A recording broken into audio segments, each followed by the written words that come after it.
Whispers of Pelosi's retirement are echoing through Congress and California. Will Nancy Pelosi, a central force in the Democratic Party for decades, finally step down? Her career has spanned seismic shifts in American politics. As of November 4, 2025, speculation is at a fever pitch, with sources suggesting an announcement could be imminent. For San Francisco, Pelosi's possible departure means a turning point. Her seat, held since 1987, could soon be open, igniting a fierce primary. The stakes are high. Her exit would reshape both California's and the National Democratic Party's future.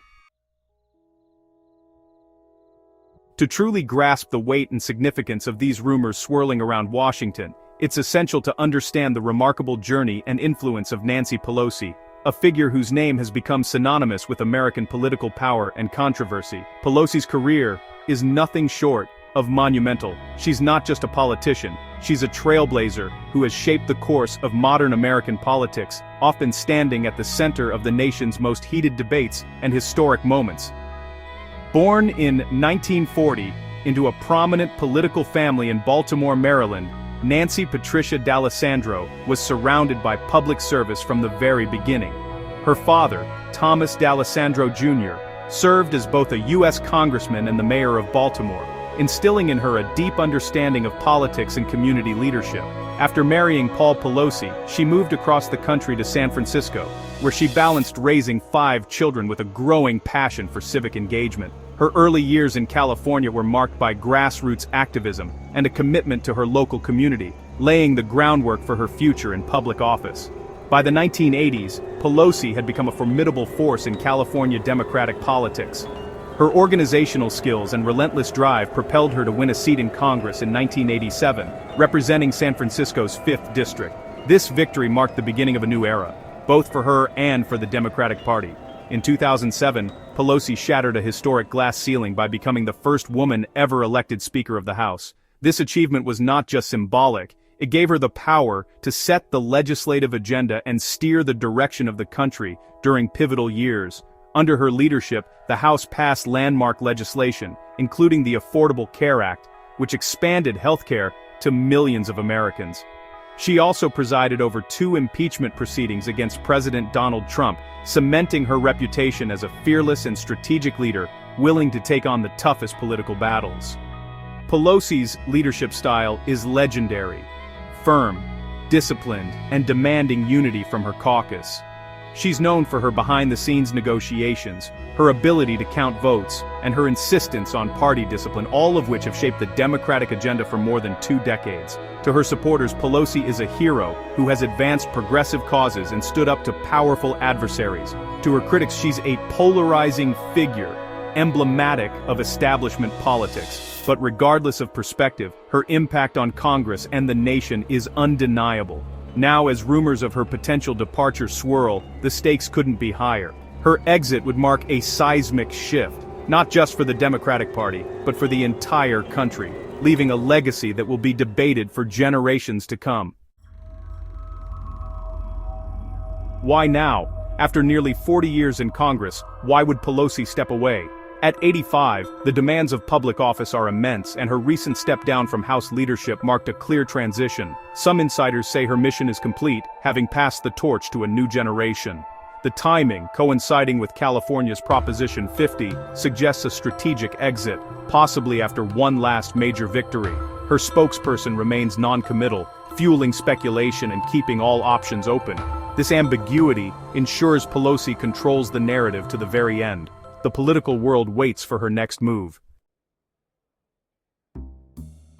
At the heart of California's political drama this year is Proposition 50, a controversial ballot measure that could fundamentally alter the way the state draws its congressional districts. The measure seeks to suspend California's Independent Redistricting Commission, a body created to take politics out of the process and ensure fair representation for all communities. If passed, Prop 50 would hand the power to redraw congressional maps back to the state legislature, a move that has sparked heated debate across the political spectrum.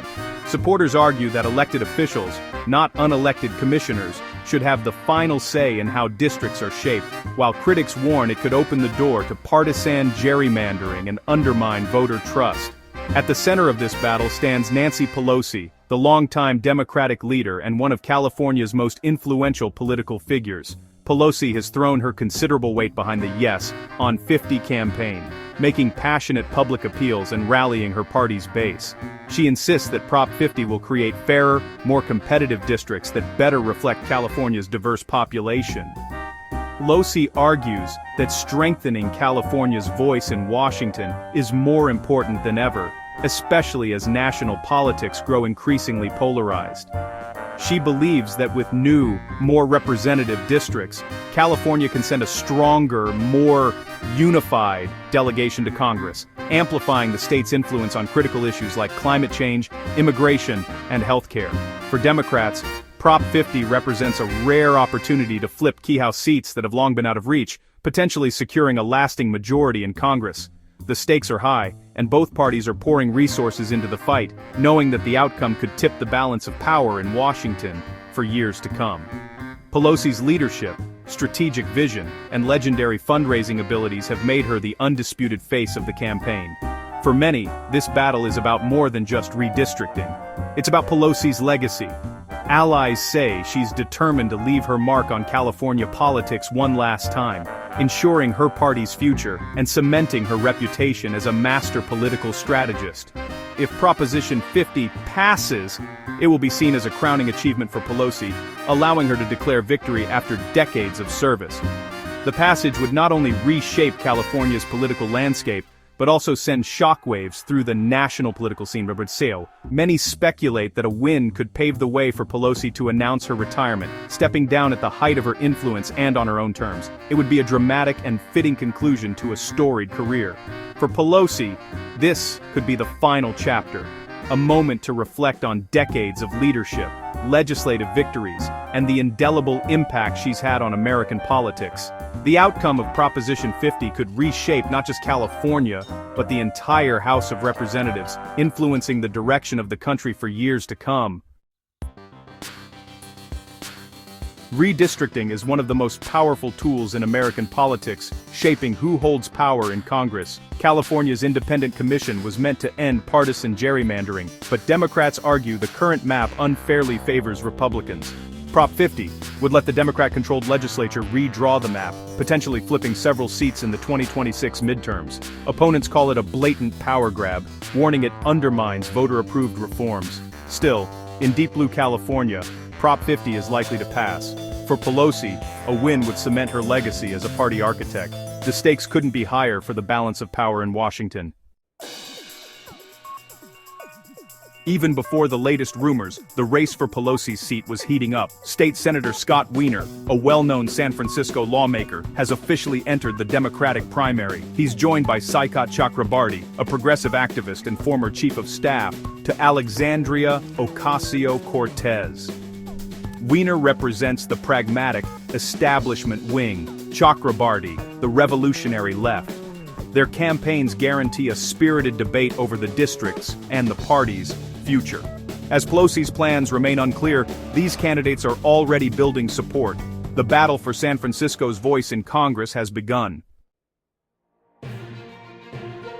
Scott Wiener is known for tackling tough issues, especially housing, LGBTQ+ rights, and public transit. As a state senator and former San Francisco supervisor, he's authored major bills to increase housing density and expand renewable energy. Supporters see him as a pragmatic, data-driven lawmaker who delivers results. Critics argue he's too close to corporate interests and not bold enough for true progressive change. Still, Wiener's experience, fundraising, and party connections make him the establishment favorite. He's pitching himself as the candidate ready to work in Washington from day one. His campaign will focus on experience and legislative accomplishments.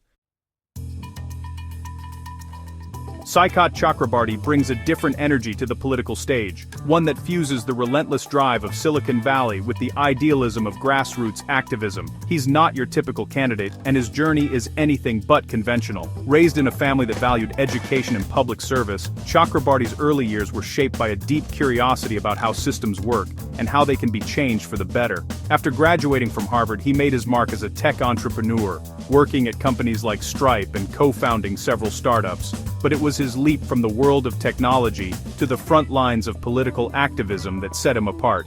As a co-founder of Justice Democrats, Chakrabarti helped recruit and support a new generation of progressive candidates, including Alexandria Ocasio-Cortez, who would go on to shake up Congress. Chakrabarti is perhaps best known as one of the architects of the Green New Deal, a sweeping vision for tackling climate change and economic inequality.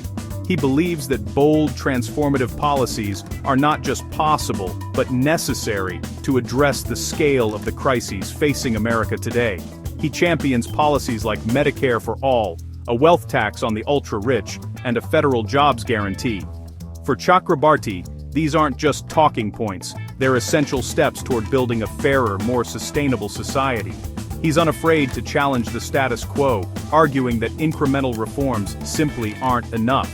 Instead, he pushes for fundamental change, believing that only a movement powered by ordinary people can overcome the entrenched interests of big money and establishment politics. His speeches are filled with urgency, but also with hope, a belief that real progress is possible if people are willing to fight for it. Chakrabarti's campaign is a direct challenge to the political establishment, both locally and nationally. He's not afraid to call out what he sees as complacency or corruption, and he's built his campaign around the idea that the old ways of doing politics are no longer working for most Americans. He argues that the crises of our time, climate change, inequality, a broken healthcare system, demand a revolutionary approach, not just tweaks around the edges. For Chakrabarti, this is a moment that calls for courage and imagination. Among his supporters, Chakrabarti is seen as a visionary, a leader who's willing to take risks and speak uncomfortable truths. Young voters in particular are drawn to his authenticity and his willingness to fight for issues that matter to their generation.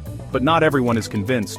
Critics argue that his ideas are too radical, too untested, and that he lacks deep local roots. Some worry that his confrontational style could alienate potential allies or make it harder to get things done. Chakrabarti's candidacy is more than just a personal campaign. It's a test of whether a grassroots movement, powered by volunteers and small donors, can overcome the entrenched power of the political establishment in a liberal stronghold. Every door knocked, every phone call made, is part of a larger experiment in democracy. The upcoming primary will be a battle for the soul of the Democratic Party, pitting bold new ideas against the comfort of the familiar. It's a contest that will shape not just the future of one district, but potentially the direction of the party itself. One thing is certain, with Sakat Chakrabarti in the race, the debate will be anything but dull, and the stakes have never been higher. The future of California's 11th district hinges on Pelosi's decision. If she retires, the primary becomes a fierce contest between establishment and progressive forces, with more candidates likely to jump in. The outcome will reveal whether San Francisco wants experienced leadership or bold change. If Pelosi runs again, she's the overwhelming favorite. Her legacy and resources make her nearly unbeatable. Her choice will ripple across California and the nation, marking either the end of an era or its extension. As the political world waits, the district stands at a crossroads. A new chapter is about to begin, one way or another. The story of San Francisco's voice in Congress is far from over.